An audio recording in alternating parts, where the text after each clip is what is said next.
Good morning students.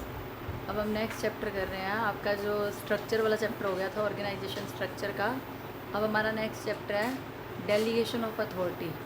अब delegation का मतलब सौंपना, अथॉरिटी आगे किसी और को अधिकार सौंपना। तो तीन चीज़ें होती हैं, रिस्पॉन्सिबिलिटी, अथॉरिटी एंड अकाउंटेबिलिटी। पहले तीनों का मीनिंग क्लियर होगा तभी आप आगे कर पाओगे।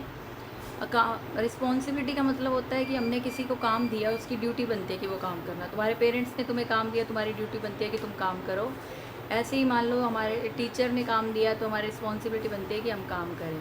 तो वो हो गया रिस्पॉन्सिबिलिटी। अथॉरिटी होती है कि डिसीजन लेने की पावर दे दी कि अपने तरीके से काम कंप्लीट करो।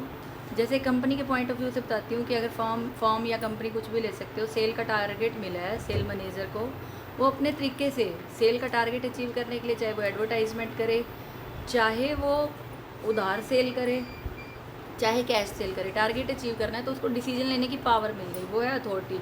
अकाउंटेबिलिटी होता है कि वो उस अथॉरिटी को कंप्लीट करने के लिए किसी और से काम करवाए, चाहे वो किसी और से करवाए, लेकिन लास्ट जो है रिस्पॉन्सिबिलिटी या अकाउंटेबिलिटी उसी की रहेगी। जैसे मेन मैनेजर है, मेन मैनेजर ने आगे डिपार्टमेंट के मैनेजर को काम दिया, डिपार्टमेंट के मैनेजर ने वर्कर से काम करवाया, मान लो कोई काम गलत हो गया तो लास्ट अकाउंटेबिलिटी किसकी रहेगी?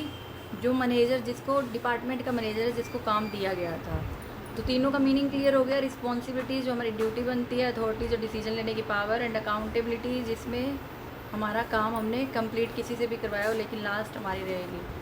तो इसमें नेक्स्ट इसके डिफरेंसेस साइड में दिए हुए हैं, आपको डिफरेंसेस करने हैं इसमें। अथॉरिटी एंड रिस्पॉन्सिबिलिटी का डिफरेंस क्या होता है, ऐसे रिस्पॉन्सिबिलिटी और अकाउंटेबिलिटी का डिफरेंस क्या होता है। अगर ये इनके मीनिंग क्लियर हो गए तो इसकी डिफरेंस अपने आप कर सकते हो। अब इसमें नेक्स्ट क्वेश्चन बनता है, क्या क्या उत्तरदायित्व को सौंपा जा सकता है, कैन अकाउंटेबिलिटी भी डेलीगेटेड। तो लास्ट अकाउंटेबिलिटी अभी मैंने बताया कि जिसने आगे काम दिया है उसी की रहेगी, उसको आगे नहीं दे सकते हम। जैसे वही जो मेन मैंने अभी एग्जांपल बताया कि मेन मैनेजर ने काम दिया डिपार्टमेंट के मैनेजर को, डिपार्टमेंट के मैनेजर ने आगे अपने वर्कर से काम करवाया, तो लास्ट अकाउंटेबिलिटी किसकी रहेगी? डिपार्टमेंट के मैनेजर की। तो हम अपनी अकाउंटेबिलिटी को नहीं दे सकते किसी को।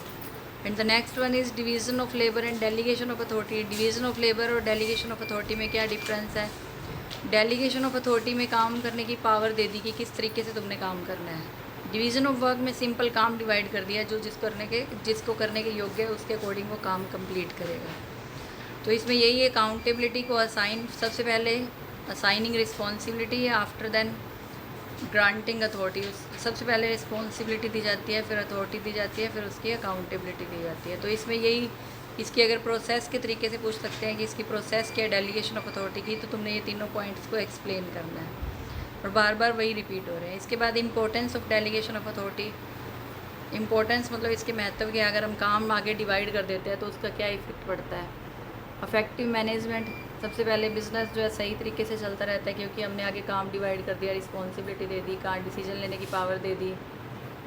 तो वो डिसीजन लेने की पावर देंगे तो अपने काम सही तरीके से हो पाएगा, तो मैनेजमेंट अफेक्टिव होगा। ऐसे ही एम्प्लॉयज़ डेवलपमेंट। डेवलपमेंट कैसे होता है कि अगर हम डिसीजन लेते हैं, कुछ नया सोचते हैं, कुछ अच्छा करते हैं, कुछ सर्कमस्टेंसेस के अकॉर्डिंग अपने माइंड में नए नए थॉट्स लेके आते हैं, कैसे इस प्रॉब्लम से बाहर आना है या इसको कैसे सॉर्ट आउट करना है, तो हमारा ओवरऑल डेवलपमेंट होता है। ऐसे ही next one is motivation of employees. Motivate कैसे होते हैं? जब हम किसी को काम करने की रिस्पॉन्सिबिलिटी देते हैं, साथ में अथॉरिटी दे देते हैं और अकाउंटेबिलिटी देते हैं, तो उसको ये समझ आता है कि वो मोटिवेट होता है कि अब मेरे को डिसीजन लेने की पावर मिल गई, मैं अपने तरीके से काम कर सकता हूँ। मोटिवेट होकर वो और अच्छा काम करता है। Facilitates of growth. ग्रोथ कैसे होगी? वर्कर्स का डेवलपमेंट हो रहा है, वो काम करने अच्छे तरीके से कर रहे हैं, तो इसका इफ़ेक्ट ऑर्गेनाइजेशन पे पड़ रहा है। ऑर्गेनाइजेशन अपने आप डेवलप करेगा, उसकी ग्रोथ होगी। Basis of the management hierarchy.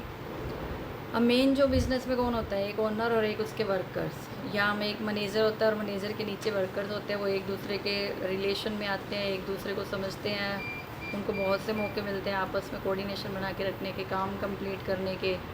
तो इसमें क्या है, हाई लेवल से लो लेवल पे कम्युनिकेशन होती है। ऐसे ही जो अथॉरिटी दी जाती है हाई लेवल से लो लेवल पे दी जाती है, और जो सजेशन दी जाती हैं उसके बारे में जो बताया जाता है लो लेवल से हाई लेवल पे चलती है। ऐसे ही बेटर कोऑर्डिनेशन भी, आपस में झगड़े नहीं होते, कोऑर्डिनेशन बना रहता है। तो इसमें लास्ट में 3 वर्ड दिए हुए हैं साइड में, expansion, modernisation and diversification. Expansion का मतलब क्या होता है कि बिज़नेस को बढ़ाना। जैसे एक बिज़नेस है, उसकी कई ब्रांचेस खोल दी तो मतलब बिज़नेस बढ़ रहा है। मॉडर्नाइजेशन, नई नई मॉडर्न टेक्निक का यूज़ करना। डाइवर्सिफिकेशन का मतलब होता है एक से ज़्यादा प्रोडक्ट बनाना। तो ये एक छोटा सा टॉपिक है जो कंप्लीट हो गया। इसके बाद डिसेंट्रलाइजेशन है, वो नेक्स्ट टॉपिक हम बाद में करेंगे। बन गई।